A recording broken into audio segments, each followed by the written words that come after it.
Walk into any toy store and you'll see aisles and aisles of things designed to make you feel like a good parent. Colorful, loud, promising. And if you're like most parents, you've bought things from those aisles believing you were giving your child a head start. But what if the most powerful thing you can give a child under the age of 5 costs absolutely nothing? And what if all those toys are actually getting in the way? This isn't about guilt. It really isn't. Buying something for your child is an act of love. Nobody questions that. But love and what the developing brain actually needs are two very different things. And once you understand the difference, everything shifts. Here's what the science tells us. Between birth and age 5, the brain is building itself at a pace it will never reach again. Developmental researchers describe this window as one of the most neurologically significant periods in human life. And the experiences that shape the brain most powerfully during this time are not the ones that come in packaging. They're the ones that happen on a kitchen floor, in a backyard, at a sink full of soapy water. So let's talk about what children born before the age of plastic and batteries actually looked like. They played with whatever was around them: a cardboard box, a handful of dirt, a wooden spoon, a pile of rocks arranged carefully into a pretend village. There were no instructions. There was no right answer. And out of that open-ended freedom came children who could think creatively, manage frustration, entertain themselves, and solve problems without being told how. That's not nostalgia. That's neuroscience. Research in early childhood development consistently shows that self-directed imaginative play is one of the most potent drivers of brain growth available to a young child. And here's the part that surprises most parents. Modern toys often work against this process. They do the imagining for the child. They flash, sing, reward, and respond. They eliminate the uncertainty that the developing brain actually needs to grow. When everything is already decided by the toy, the child's brain doesn't have to do the work. And that work, that's where the real development happens. So what does a child under 5 genuinely need instead? The first thing is space. Not a perfectly organized playroom, not curated corner displays, just safe open space where a child can move, spread out, and explore without bumping into a no or a don't touch that every 30 seconds. When children have room to operate freely, their brains receive a powerful signal.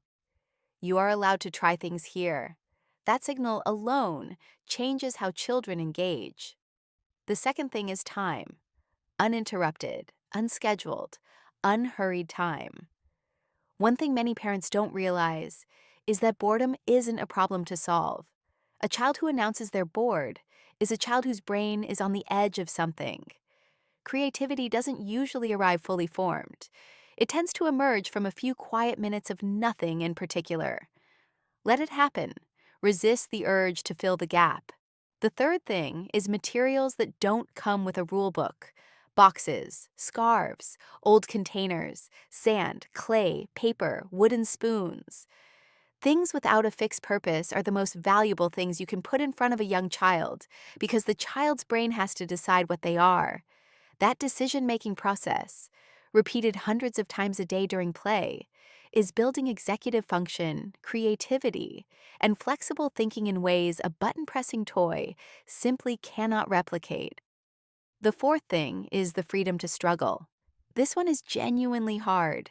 When you watch your 3-year-old wrestling with something that isn't working, every instinct tells you to help.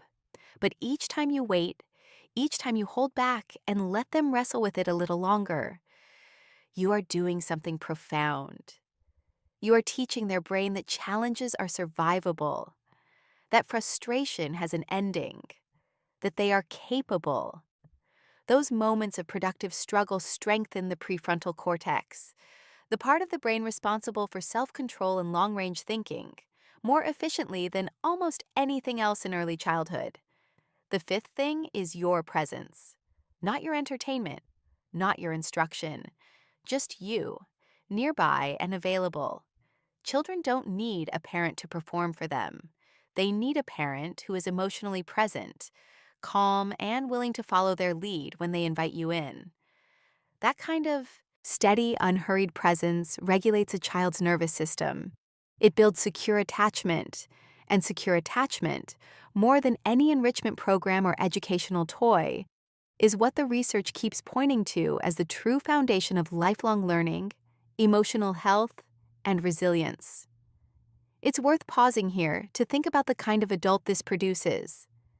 Children who grow up with space, time, freedom, and real connection tend to become people who don't need to be told what to do. They create their own momentum. They sit with discomfort without falling apart. They trust their own thinking. That's not an accident. That's what a childhood full of exploration, frustration, and genuine play actually builds. And here's the honest message underneath all of this. You don't need to spend more to be a better parent. You need to do less. You need to step back more. You need to trust that a child, given room to be bored, to make a mess, to figure things out, and to feel genuinely seen by you, is already receiving the best possible foundation for everything that comes after. The next time you feel the pull toward another toy, another gadget, another thing designed to make learning easier or more colorful, ask yourself a different question. Not what can I give them, but what do they actually need from me today?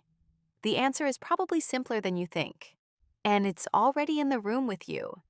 If this resonated with you, share it with a parent who's been feeling the pressure to buy more, do more, or be more.